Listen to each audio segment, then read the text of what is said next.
Is Norwegian difficult to learn? Well, as usual with these kind of questions, it depends. First of all, it depends on what you mean by learning Norwegian. Do you just want to be able to have a tourist conversation in Norway, like to order a cappuccino and ask for a price? Well, I can teach you that in one afternoon.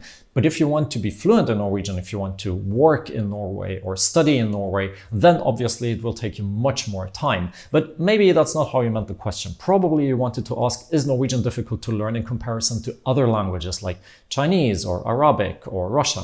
And there are really good news because Norwegian and English are in the same language family. They're both Germanic languages, meaning they have the same root, they share the same root language, together with other languages like German, Dutch, and so on. And therefore, you will find a lot of similarities. There are a lot of words in Norwegian that you will recognize, even if you have never learned them. And by the way, the English language was also heavily influenced by the Norwegian language because more than 1,000 years ago, the Vikings used to attack England quite a lot, and they brought their own language. And many of these words came into the English language and are there still today.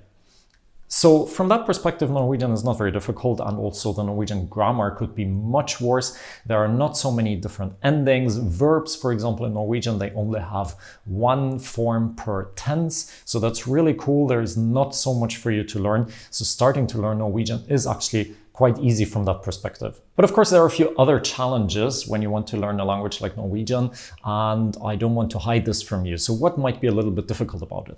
One thing is the Norwegian pronunciation. There are a lot of sounds in the Norwegian language that don't exist in English, and you have to learn how to produce these sounds. Otherwise, you will just sound very weird or people will not understand you. So that will require some work. And unfortunately, also the Norwegian writing and the Norwegian pronunciation are not always consistent. So that's a little bit like in English. When you learn English as a foreign language, that's also a nightmare that you have a word and you have no clue how it is pronounced. In Norwegian, also sometimes words are pronounced in an irregular way, and you have to learn that. You have to sit down and do that work.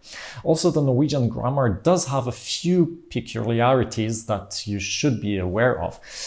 One thing is that many of the verbs are irregular. Yes, they only have one form per tense, but this form can be pretty irregular and you have to learn it by heart. There is no other way around it. One other thing is that Norwegian nouns have genders and there is no sense in the distribution. What does that mean? A gender is actually something that has vanished from the English language. You still find it in languages like French, Spanish, Russian, German, and also Norwegian. It means that basically, to simplify it a little bit, objects are not just it, but they can also be he or she, and you have to know which of the three. So this has to be learned by heart by you, and that requires also some work in Norwegian. Another thing that is challenging in the Norwegian grammar is the usage of prepositions, that these small words like to, for, in, of, and so on.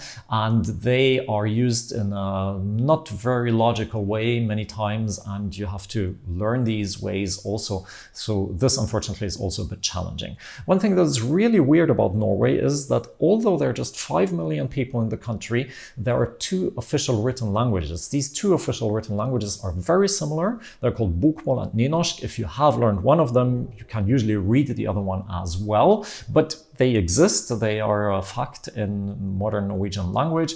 Why that is so, that's a very long story. I've made a separate video on that if you're interested in Norwegian language history. But fortunately, it will be sufficient for you to learn just one of them, which is bokmål, which is today now used by 90% of the population. So this is really the one that is useful and that you should learn from the beginning. It's also, by the way, very simple to written Danish. So you will be able to read texts in Danish without the slightest problems once you have learned bokmål. Now, although Norway is a small country, it does not only have 2 written languages, it also has a lot of dialects. And in contrast to many other countries where it's not so acceptable to speak dialects in a formal situation, Norway doesn't even really have a standard form. It doesn't have something like received pronunciation.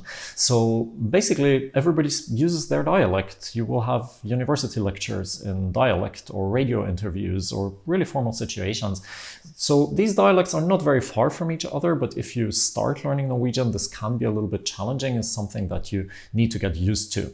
And of course, lastly, if you want to learn Norwegian fluent, then it will require some work, because then you have to learn the language very actively, and it doesn't really help so much that you recognize words. For example, if you know that kniv means knife in English when you see it, well, great. But if you want to talk about a knife or you want to ask for a knife, then you have to know actively that kniv is knife in Norwegian. And whether that's now similar or not doesn't help you so much. So learning a language, even a language that is quite similar to English, like Norwegian, is hard work. And I believe you have to make the process as pleasant as possible. That's why I've created a story-based Norwegian course that starts with a super simple story, which gets more and more complicated. And if you want to know how the story ends, you have to learn Norwegian. Check it out. There's a link in the video description. Otherwise, there are many videos on this channel for helping you to learn Norwegian pronunciation and grammar. So feel free to check out these videos as well. And if you like the info on this channel, please share it with your Norwegian learning friends and subscribe and activate the bell also.